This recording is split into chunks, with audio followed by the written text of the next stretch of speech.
بسم اللہ الرحمن الرحیم۔ حضرت علی رضی اللہ تعالیٰ عنہ سے نبی کریم صلی اللہ علیہ وسلم کا ارشاد نقل کیا گیا ہے کہ اللہ تعالیٰ ارشاد فرماتے ہیں، میں ہی اللہ ہوں، میرے سوا کوئی معبود نہیں۔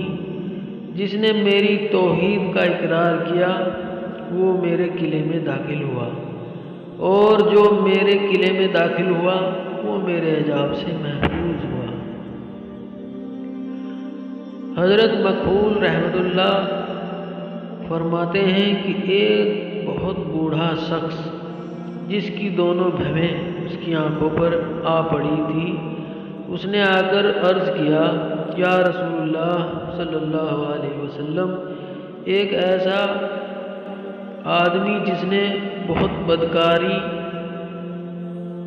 بدعہدی کی ہو اور اپنی جائز ناجائز ہر خواہش پوری کی ہو، اور اس کے گناہ اتنے زیادہ ہیں کہ اگر وہ تمام زمین والوں میں تقسیم کر دیے جائیں تو وہ سب کو ہلاک کر دیں، تو کیا اس کے لیے توبہ کی گنجائش ہے؟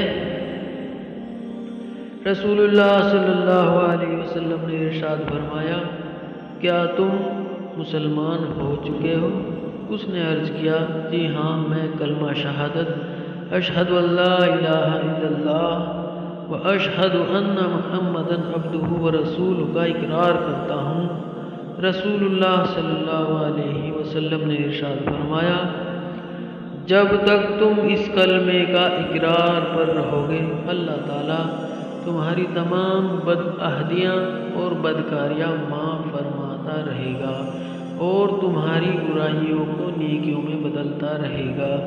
اس بوڑھے نے عرض کیا، اے اللہ کے رسول صلی اللہ علیہ وسلم، میری تمام بدکاریاں اور بدعہدیاں معاف ہو چکی؟ رسول اللہ صلی اللہ علیہ وسلم نے ارشاد فرمایا، ہاں، تمہاری تمام بدعہدیاں اور بدکاریاں معاف ہیں۔